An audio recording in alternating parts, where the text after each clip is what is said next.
धर्मप्रेमी महानुभाव, हम उद्बोधन के कुछ शब्द बोल लेंगे। बोलिए, हे परमपिता परमात्मन, आज हम भक्ति से नम्र बनकर आपके चरणों में आए हैं। आपको हृदय में धारण करके हम अपने मन और आत्मा को पवित्र बनाते हैं। आपकी शरण में रहकर हम अपने दुर्गुणों को और दुखों को दूर करना चाहते हैं। हे दीन बंधु, कृपा सिंधु प्रभु, आपके ऊपर श्रद्धा और विश्वास रखकर आपकी कृपा से हम इस भवसागर को सुखपूर्वक पार कर सकें। हे सच्चिदानंद स्वरूप भगवान, हम निष्पाप मन से यहाँ आपकी प्रार्थना और उपासना करने को उपस्थित हुए हैं। हमें सद्बुद्धि दीजिए, हमें सन्मार्ग दिखाइए, हमें सत्कर्म की तरफ प्रेरित कीजिए।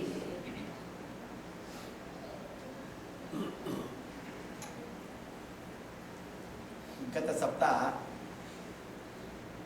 योगेश्वर भगवान श्री कृष्ण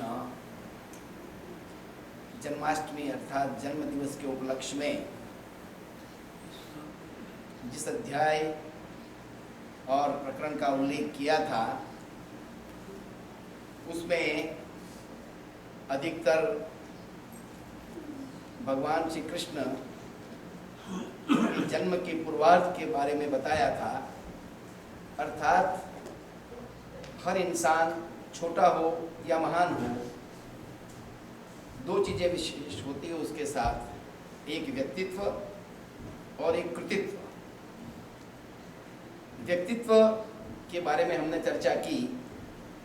कृतित्व जो है, भगवान कृष्ण का चरित्र महर्षि दयानंद ने तो बहुत सुंदर कहा है कि इस धरती पर कई युगों से योगेश्वर कृष्ण जैसा महापुरुष कोई पैदा नहीं हुआ। उनका जीवन बड़ा पवित्र, निष्कलंक और प्रेरणास्पद है। उसमें कहीं दोष नहीं है। अर्थात अगर भगवान कृष्ण के जीवन को कोई सही रूप में देखना चाहें तो अनेक विद्वानों ने वर्षों तक रिसर्च करके, संशोधन करके, बड़े प्रेम से, बड़े भक्तिभाव से उनके जीवन चरित्रों को लिखा है। लेकिन उन सब जीवन चरित्रों का आधार महाभारत है, पुराण नहीं। अगर उनका शुद्ध जीवन चरित्र, सही जीवन चरित्र, सच्चा जीवन चरित्र, व्यक्तित्व, कृतित्व जानना हो, देखना हो, तो आपको महाभारत अवश्य पढ़ना चाहिए। महाभारत को एक बार अवश्य देखना चाहिए। और उनका सबसे बड़ा संदेश जो है वो इस संसार के साहित्य में बड़ा अमर है, बड़ा अपूर्व है, बड़ा अनुपम है। उसे कौन नहीं जानता है? श्रीमद् भगवद गीता, जो भगवान कृष्ण के संदेश को बताता है। ये अलग बात है कि भगवान कृष्ण के उस संदेश को जो अर्जुन को निमित्त बनाकर उन्होंने दिया था, उस संदेश को अत्यंत ही प्रतिभाशाली महर्षि वेद व्यास जी की बुद्धि ने बड़े सुंदर ढंग से एडिट करके, संपादित करके, उसको विस्तृत रूप से व्याख्या करके गीता के रूप में महाभारत के विश्व पर्व के अंदर उसको दिया है। यानी गीता का मतलब कि महाभारत का विश्व पर्व, वही अध्याय, वो गीता है। हाँ, ये अलग बात है कि अनेक ग्रंथों में जैसे वर्षों तक कई कारणों से, अज्ञान से, वाम मार्गियों के कारण, विधर्मियों के कारण और कई कारणों से जो मिलावटें हुई हैं, जिसे इंटरपोलेशन कहते हैं, और जहाँ ओमिशन भी हुआ है, तो ये सब जो गड़बड़ियाँ हुई है उन ग्रंथों में, लौकिक साहित्य में, उसमें रामायण भी अछूता नहीं है। और चूंकि गीता महाभारत का ही हिस्सा है, इसलिए महाभारत भी अछूता नहीं। महाभारत के जो मूल श्लोक थे, जिसको जय महाकाव्य कहते हैं, 24,000 श्लोक, इस समय जो महाभारत में मिलते हैं वो 1,00,000 श्लोक। तो अनेक अध्यायों में कहीं कहीं इतनी मिलावट हुई है, जैसे हमारी स्मृति ग्रंथों में, मनुस्मृति में बहुत मिलावट हुई है, और उस मिलावट होने के कारण अर्थ का अनर्थ हुआ है।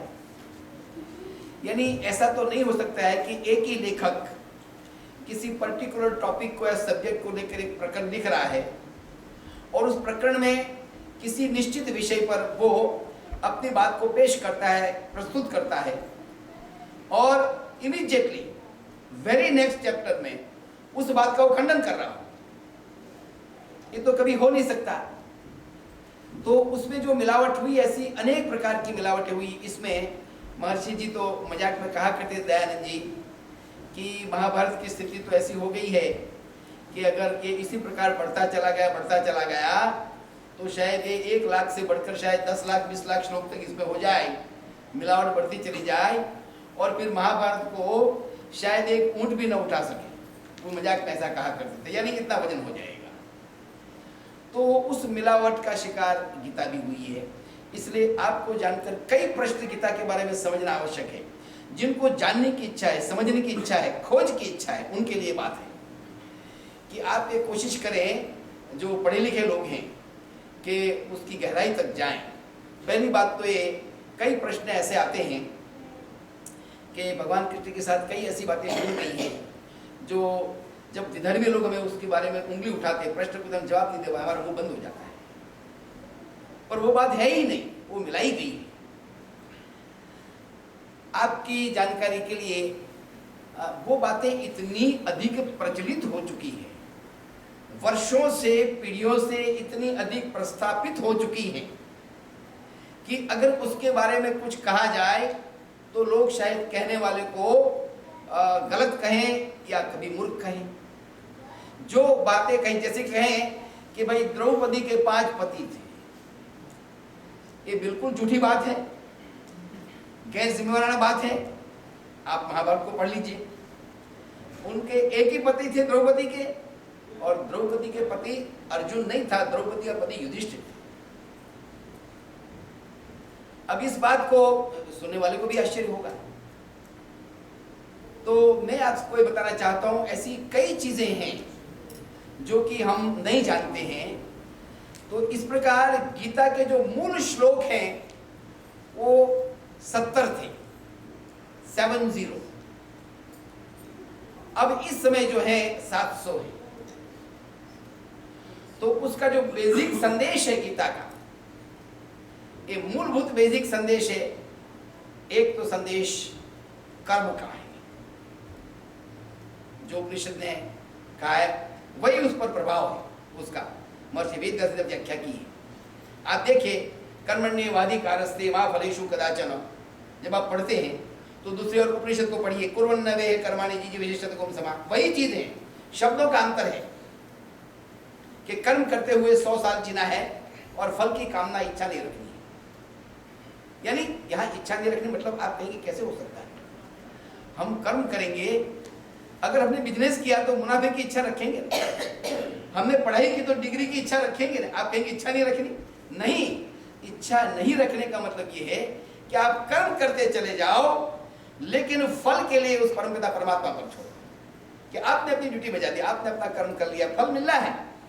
कोई कर्म ऐसा नहीं है जिस कर्म का फल न हो, अच्छा या बुरा, ये तो सनातन नियम है। और संसार में ऐसा कोई इंसान नहीं है, नहीं कश्चित क्षणमपि, भगवान कृष्ण कहते गीता, तिष्ठति अकर्मकृत, कोई इंसान कर्म किए बगैर एक क्षण भी जीवित नहीं रह सकता है। कर्म अच्छा हो या बुरा हो, छोटा हो या बड़ा हो, कर्म निरंतर जन्म से लेकर मृत्यु पर्यंत कर्म की प्रक्रिया चलती रहती है। और पहला सिद्धांत जो दिया उन्होंने, कर्म का ये जो सिद्धांत दिया, बताया कि कर्म करते चलो, निष्काम कर्म, इसलिए वहां तो सकाम कर्म, निष्काम कर्म, विकर्म, कई कर्म के प्रकार बताए, व्याख्या। और कर्म के साथ हमारा जो पुनर्जन्म का सिद्धांत भी जुड़ा हुआ है, क्योंकि वो एक सिक्के की 2 दिशाएं हैं। क्योंकि कर्म के साथ भोग आता है। तो हम जब कुछ भोग भोगते हैं तो हम सोचते भी हम क्यों दुखी हो रहे हैं, हम तो ठीक से चल रहे हैं, फिर भी हम दुखी हैं, परेशान हैं, क्योंकि वो कर्म पहले किए हुए हैं हमारे। तो जो कर्म के प्रकार है, जो जन्म हमारे जुड़े हुए हैं, 3 जन्म के, वर्तमान जन्म, पूर्व जन्म और आने वाला जन्म, पुनर्जन्म, इन तीनों की कड़ी है। तो एक तो ये सिद्धांत बताया उन्होंने, ये समझना बहुत आवश्यक है जो गीता का संदेश। दूसरा, गीता ने संदेश दिया कि यज्ञ का संदेश, कि जो यज्ञ करते हुए जो त्याग नहीं करता है, प्रसाद को जो बांटता नहीं है, केवला गो भवति केवलादि, तो वो पाप का भागी बनता है, यानी बांट कर खाने की बात। तीसरी बात, उन्होंने वर्ण की बात, बहुत बढ़िया बात कही। जो गीता को पढ़ने वाले, गीता को मानने वाले और गीता को जानते हैं ऐसा कहने वाले लोग भी आज अधिकतर हैं, जो स्वयं इस बात को नहीं मानते हैं गीता में पढ़ते हुए भी। भगवान कृष्ण ने कहा कि कोई जन्म से बड़ा नहीं है, कोई छोटा नहीं है, कोई बड़ा नहीं है, कोई ऊंच नहीं है, कोई नीच नहीं है। जो वेद ने बात कही, जो स्मृतियों ने बात कही, धर्मशास्त्रों ने बात कही, वही बात तो गीता ने कही है। चातुर्वर्णम मया सृष्टम गुण कर्म विभागशः। कहते हैं चातुर्वर्ण, जो ब्राह्मण क्षत्रिय वैश्य एक क्लासिफिकेशन है, ये डिवीजन बना दिया, ये पक्षपात नहीं है, भेदभाव नहीं है। किसी कंपनी में काम के लिए अलग अलग डिवीजन होते हैं कि भाई ये काम ये संभालेगा, ये काम ये संभालेगा, ये काम ये संभालेगा, है। किसी एजुकेशन इंस्टीट्यूशन में, किसी एकेडमिक फैकल्टी में, किसी कॉलेज या यूनिवर्सिटी में एक डिवीजन होता है कि भाई ये हिस्ट्री की क्लास है, ज्योग्राफी की है, मैथ्स की है, साइंस की है, लैंग्वेज की है, फिलोसॉफी की है, एक विषय आयोजन।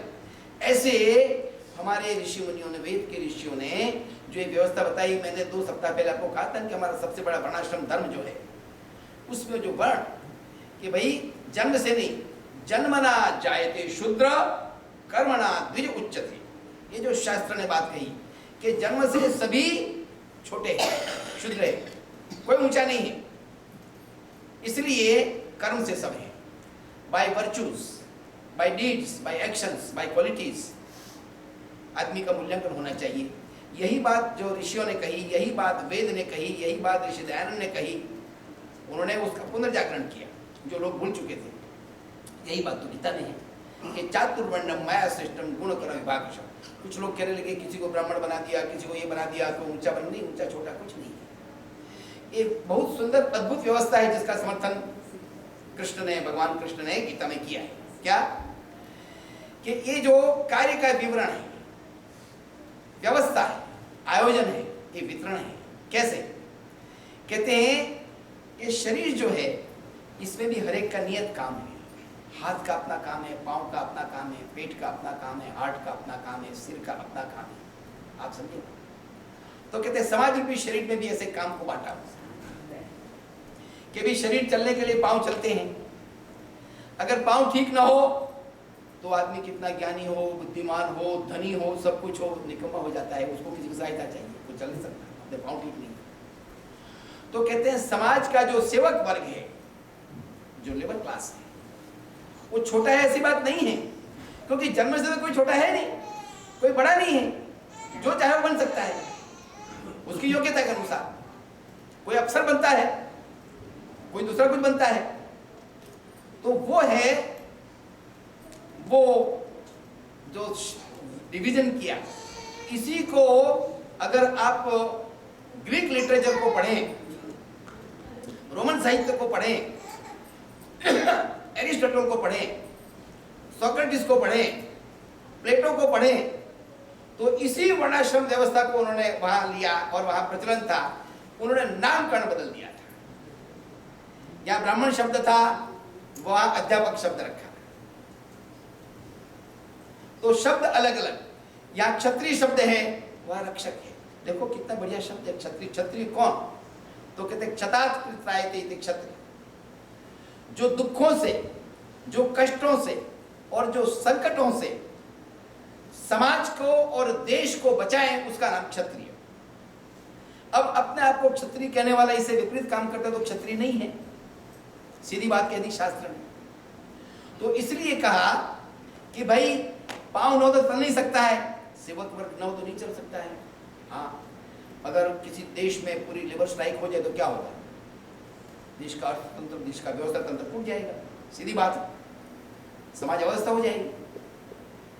अगर हाथ है तो हाथ क्या रक्षा करने वाले हैं। अगर आप पर कोई हमला बोलता है, आक्रमण करता है, तो शस्त्र की बात तो बाद में आएगी, लेकिन तत्काल अगर कोई आपके सामने संकट आता है तो आप हाथ का उपयोग करते हैं, अपनी रक्षा हाथ से करते हैं। तो क्षत्रिय है, इसका काम क्षत्रिय का, इसको प्रतिनिधि बनाया, एक सिंबल समझाने के लिए।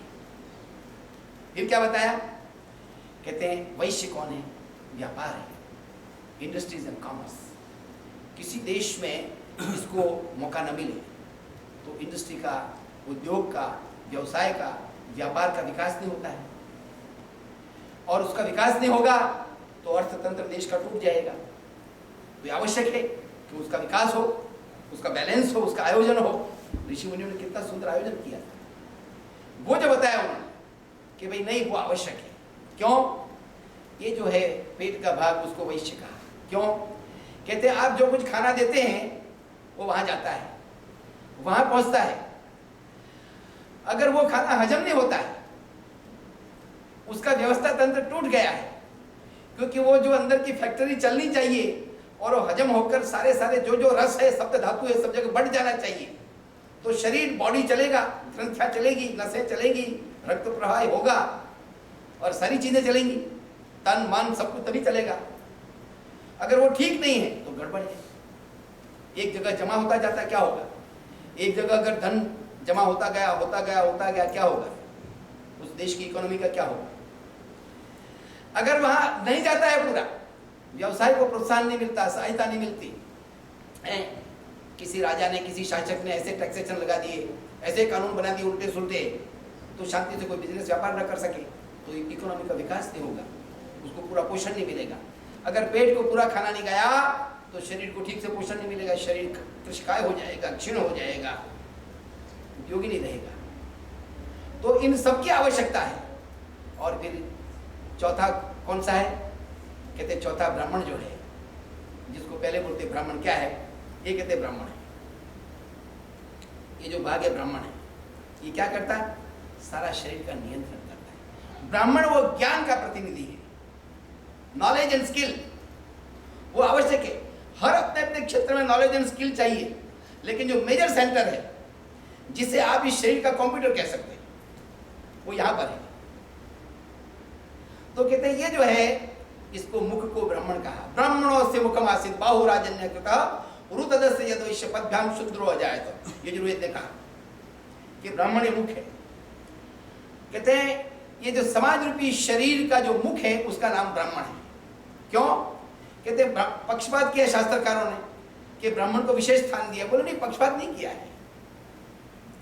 शरीर में और अंग कमजोर हो जाए तो गुजारा चल सकता है, अगर आंख से आदमी अंधा हो जाए तो क्या होगा ये बताइए मुझे? उसका चलना फिरना बंद हो जाएगा। पाँव ना हो तो कुछ गुजारा और आप कर सकते हैं, हाथ ना काम करते तो कर सकते हैं, पेट में गड़बड़ हो तो दवाई लेकर, डॉक्टर का सहारा लेकर भी चल सकते हैं, लेकिन ऊपर का स्क्रू ढीला हो जाए तो क्या करेंगे?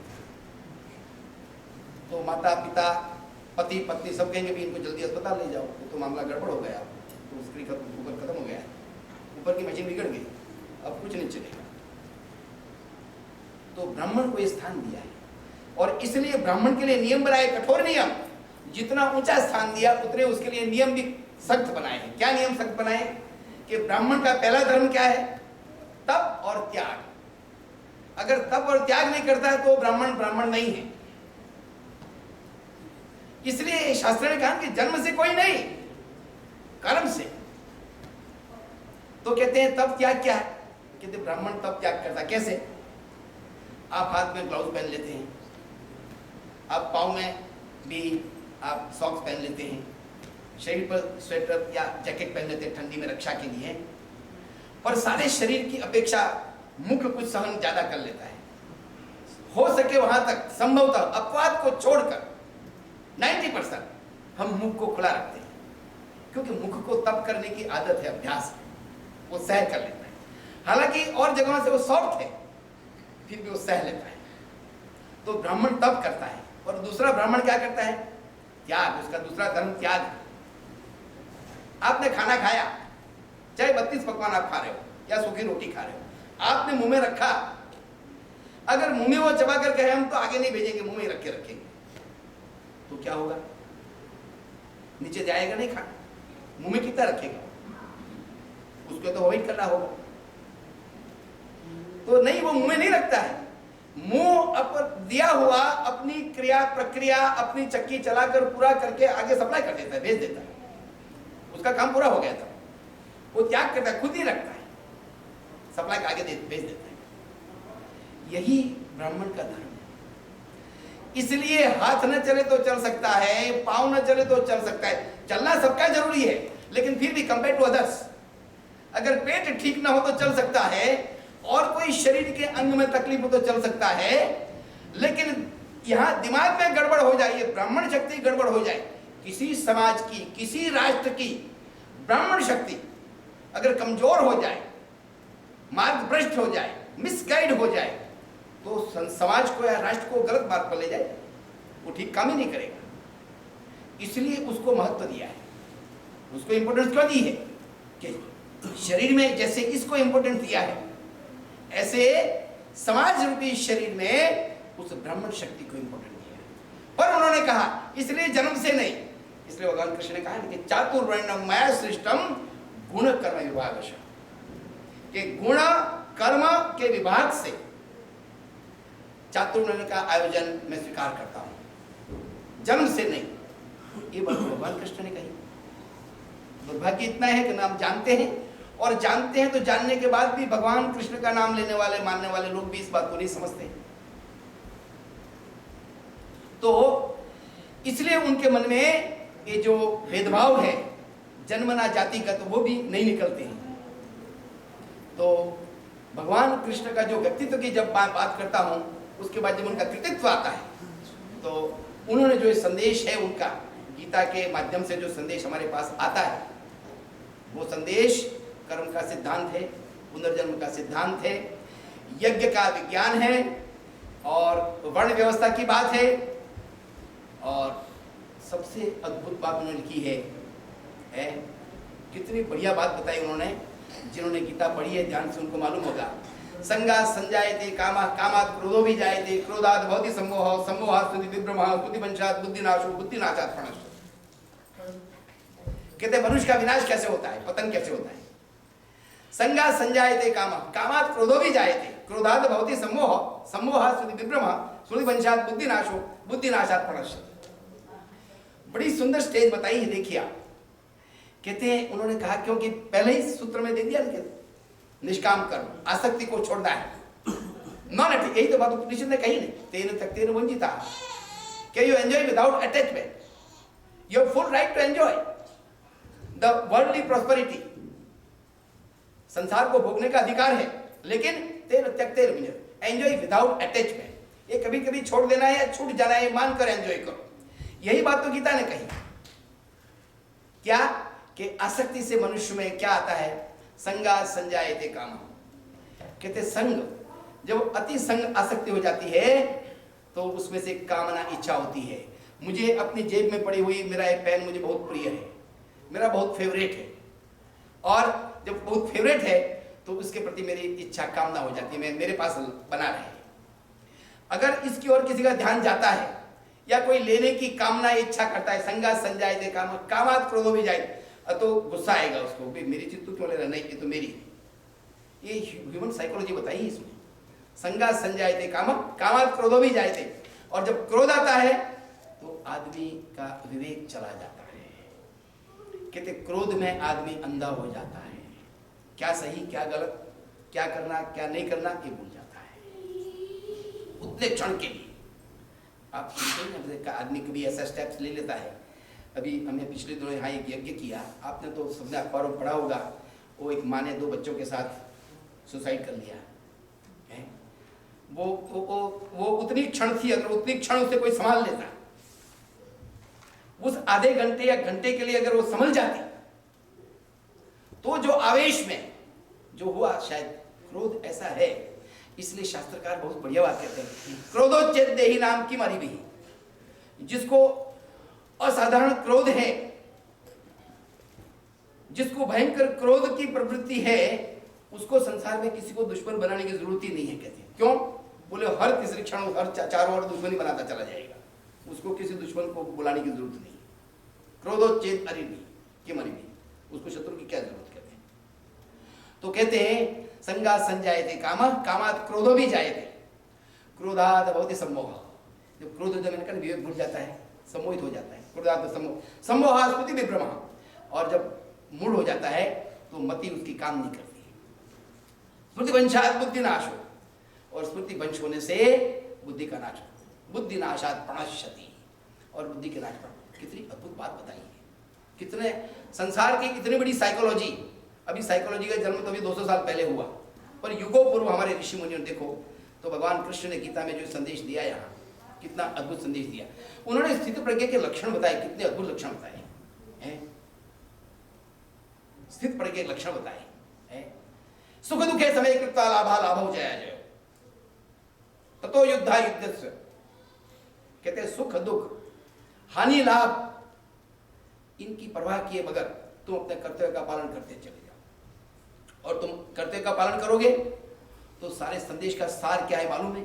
असत्य अधर्म और अन्याय के सामने अर्जुन को युद्ध करने के लिए जो वो प्रेरित कर रहे थे कि चाहे सामने स्वजन भी हो, गुरुजन भी हो, अगर अन्याय और अधर्म के साथ वो चल रहे हैं तो उनके सामने तुम्हें क्षत्रिय के रूप में तुम्हारा धर्म बजाना है। हतो वा प्राप्स्यसि सर्गम जित्वा वा भोक्ष्यसे महीम्। ये यूनिवर्सल ट्रुथ है, ये यूनिवर्सल मैसेज है। अर्जुन को दिया है, अर्जुन को निमित्त बनाकर दिया है, पर हम सबके लिए है। आज भी उतना ही उपयोगी है क्या कि अगर तुम हतो वा, अगर अपने कर्तव्य का पालन करते हुए अगर तुम मारे गए तो तुम्हें स्वर्ग की प्राप्ति होगी, और जीत गए तो तुम्हें पृथ्वी का राज्य मिलेगा। हाँ क्यों? बात सी नहीं। अगर आपको लोक भाषा में, आज की भाषा में समझना तो आप यूं कह सकते हैं कि अगर आप ऑन ड्यूटी हैं और आपको कोई नुकसान होता है, एक्सीडेंट हो जाता है, तो आपकी कंपनी या जहां भी कहीं है वो एंटाइटल हो जाते हैं आपको अधिकार देने के लिए, आपको हर्जाना देने के लिए। एक सैनिक सिपाही युद्ध में लड़ते लड़ते मारा जाता है, वो शहीद हो जाता है। युद्ध में लड़ा, बड़ी वीरता दिखाई, देश के लिए बहुत काम किया, और वहां ठीक रहा, और 4 दिन की छुट्टी पर घर पर आ गया, और एक दिन बीमार होकर मर गया, वो शहीद नहीं होगा। That was on duty.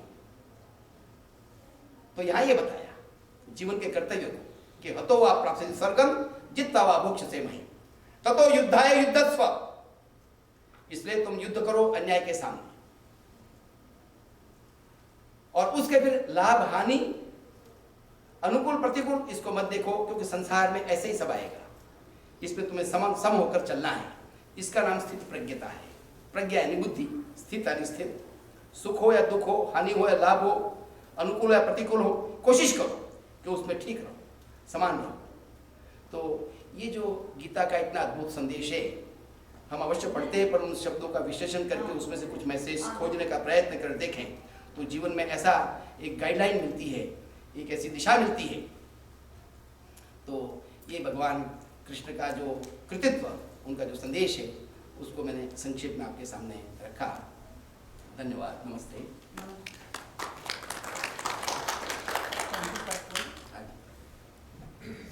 ओम सर्वे भवन्तु सुखिनः, सर्वे सन्तु निरामयाः, सर्वे भद्राणि पश्यन्तु, मा कश्चित् दुःखभाग् भवेत्। सबका भला करो भगवान, सब पर दया करो भगवान, सब पर कृपा करो भगवान, सबका सर्वविध हो कल्याण।